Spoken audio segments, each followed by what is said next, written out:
Hey, welcome to another video.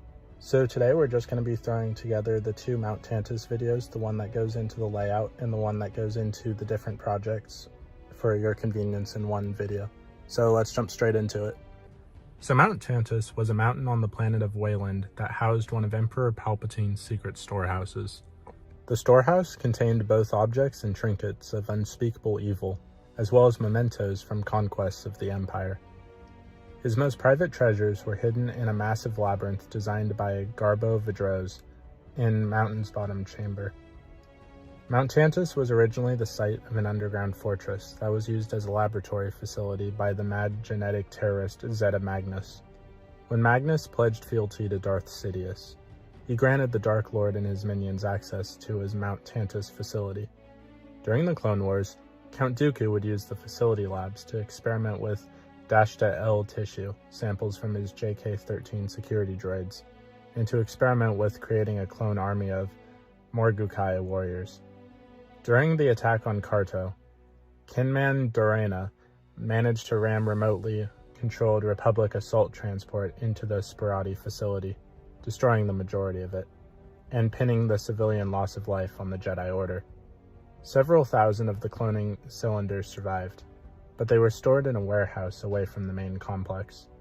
Palpatine and Dorana take the surviving cylinders to Mount Tantiss facility, where he recently inherited the Wayland.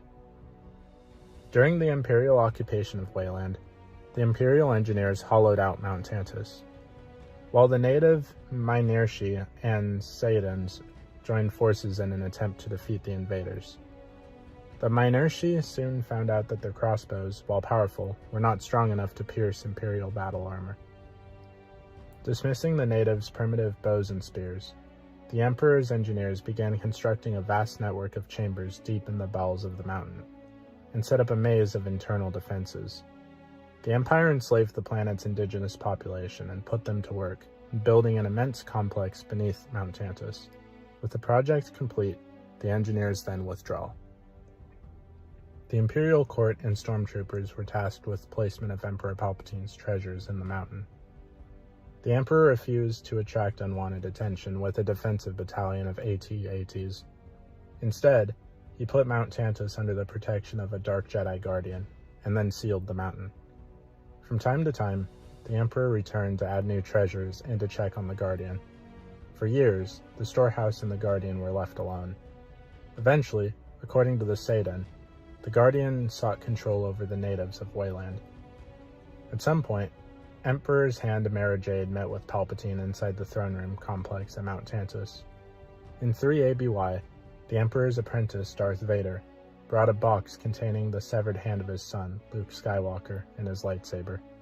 They met in the throne room, where Vader explained to the Emperor about the battle in which he was able to acquire the hand and the lightsaber. Just before the Battle of Endor, Palpatine locked his last treasures in the depths of Mount Tantiss. The Imperial occupation of Wayland ended shortly after the Battle of Endor. In 4 ABY, at some point prior to 9 ABY, Joruus C'baoth, the insane clone of Jedi Master Joruus C'baoth, arrived at Mount Tantiss and killed the Guardian, along with taking up residence within it. The mountain also held the 20,000 Sperati cloning cylinders, which were used by Grand Admiral Thrawn to create a crew of clones for his new fleet of dreadnoughts, and the schematics for the cloaking devices that he would install on those very same ships to make their way into much of the Imperial fleet as time went by.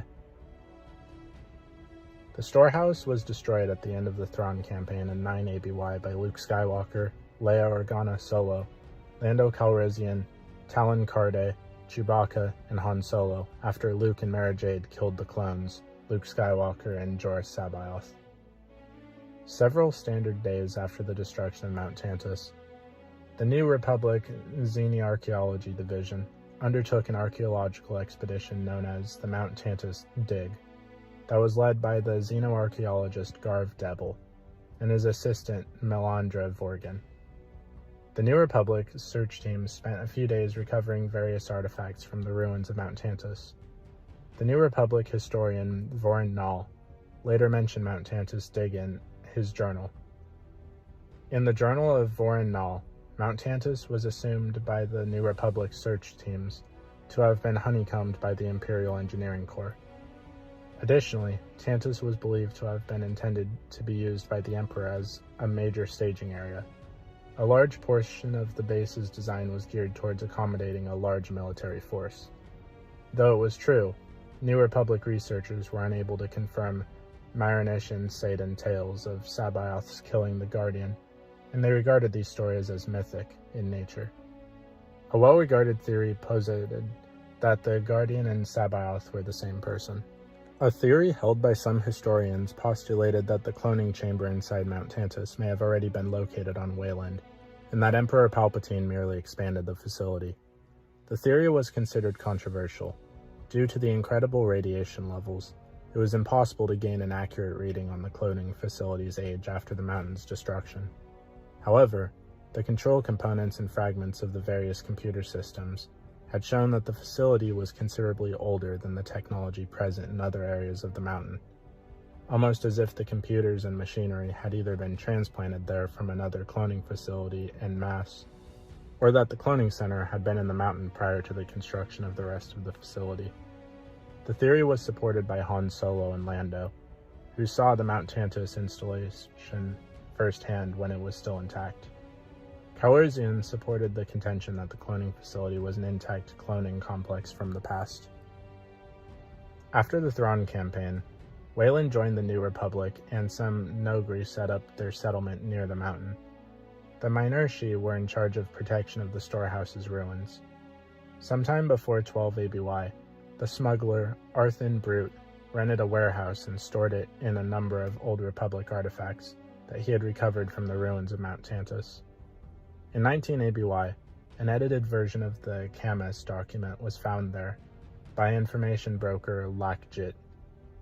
Leia Organa Solo managed to catch him with the assistance of Talon Karrde. She recovered the document, but this didn't prevent the Camus document crisis. In 24 ABY, Skywalker discovered the Book of Sith within the ruins of the storehouse. During the Yuzon Vong War, New Republic intelligence had a safe house in remains of Tantiss, where Elan and Vigere were debriefed. Alright, the upper level of the mountain contained the throne room complex, which was always kept in a state of constant readiness by order of Emperor Palpatine. The throne room had 2 turbo lifts and a single emergency stairwell as well. One lift was the Emperor's lift for quick access to the Royal Chambers complex. That was a personal residence of Palpatine when he was staying at Mount Tantiss. The complex took up full 3 levels. The second turbo lift, which was keyed to the Emperor's retinal scan, so only he could activate it, led to the emergency shuttle hangar below the Royal Chambers, which was Palpatine's emergency escape route. This turbo lift stopped at the throne room, but it also stopped at every level of Mount Tantiss, including the crypts and the labyrinth. While it was readily visible at the throne room level, its presence was carefully hidden on all other levels, and did not even appear on any of the schematics of the facility. The Emperor's private studies and access corridors were located below a 3-level area that served as the residence of the Emperor's servants and advisors, as well as his private study and work area. These levels also provided the only link between the rest of Mount Tantiss and Palpatine's private upper levels. A number of the Emperor's treasure vaults, known as the upper vaults, were scattered throughout the upper levels. The vaults themselves appear to have hewn directly into the rock of the mountain and were huge, capable of housing Palpatine's vast collection of trophies. A main turbolift shaft connected the middle levels to the upper vaults and the Emperor's private levels, and maintenance droids had a number of service lifts that they could use to move around the mountain. There were a series of turbolifts that connected only the middle levels, such as the cloning chambers, and the lower levels, such as the military barracks. The Emperor's collection of Sparti cylinders were housed in an immense cavern known as the cloning chamber, at the uppermost level of the middle levels. A series of nearly 30 technology vaults were present below. They possessed the same level of security as the upper treasure vaults. A number of air shafts and service crawlways twisted through the mountain, but the majority of them met in the middle levels of the installation in the service areas. Air conduits, including the air intake system that Solo's group used to penetrate the mountain, ran the length of the middle levels. The maintenance tunnels, trash compactors, and ventilation ducts were all easily accessible from this level. Droid storage containers were also common in the area, and MN2E and SPDR4 service droids were common at Mount Tantiss, as they are in other Imperial installations. Waste removal was handled in this section, with trash disposal chutes lining a number of the secondary corridors in the maze-like structure. Plastics, metal, food, and water were all recycled and processed in the lower section of the mid-level.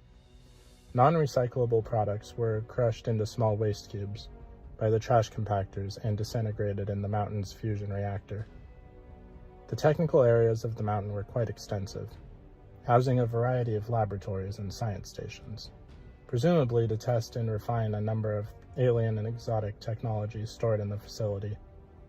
The labs were all located above the service areas. The hangar bay was also massive, containing the complete complement of vehicles and ships that the garrison commanded. The main hangar area acted as both the maintenance bay and garage. There were also a number of security stations scattered throughout. Each of these station rooms had a complete array of sensors for Mount Tantiss's corridors, and served as a checkpoint for individuals traveling through the mountain. The lower levels of the mountain housed military troops and their respective stations, as well as the vehicles and weapons necessary for defending the mountain. These levels contained food production facilities, an armory, and a landing field, among other basic service areas. All evidence indicates that this area received minimal use during the arrival of Grand Admiral Thrawn. While this area of Mount Tantiss was clearly designed for waging military campaigns, it is clear that the Emperor chose not to run his battles from this facility. The uppermost of these lower levels was where the semicircular chamber known as the War Room was located. The command wing was the hub of military operations at Mount Tantiss, much like the bridge of a Star Destroyer. All administrative duties were carried out in this section. The base commander's office was situated above the main sprawl of the command core and overlooked the main floor through a massive mirrored viewpoint. A curving amphitheater-style chamber larger than the cloning chamber, known as the main computer core, was a tremendous bank of computers that compiled and indexed all information that passed through Mount Tantiss's communications and data retrieval systems. The main security section was probably the most utilized department in the entire facility, with the exception of the cloning. The detention block was similar to most Imperial holding areas, with row upon row of tiny cells crowded together for the imprisonment of political prisoners, criminals, agitators, and the like, which never saw much use. The barracks were designed to serve a full battle group's worth of soldiers and above all medical staff, technicians, and military troops below officer level. The subterranean levels were located far beneath ground level, which were connected to the lower levels by a series of turbolifts and ladders. It is assumed that they housed Mount Tantiss's 4 massive powerful fusion reactors, although only 3 were operational when Grand Admiral Thrawn arrived. Each generator put out enough power to run an Imperial Star Destroyer, indicating that Mount Tantiss, when fully operational, required an insane amount of energy. Beneath the reactors lies what appears to be a massive maze secretly constructed by Palpatine and designed by Garbo Vidros, known as the Labyrinth. These chambers may stretch for kilometers below the surface, and their purpose is unknown. A level below the hidden crypt that contained ancient energy weapons, amulets, crystals, alien trinkets, and religious idols, mummified bodies, and countless other things. The New Republic is unaware of both the Labyrinth's existence and the hidden crypt. So what'd you guys think of the layout of Mount Tantiss? Please let me know in the comments down below. If you haven't already, please be sure to like the video, subscribe to the channel, join the Sith Citadel Discord, links in the description, and consider becoming a join member or sending a super thanks if you wish to further support the channel. Otherwise, I'll see you in the next video.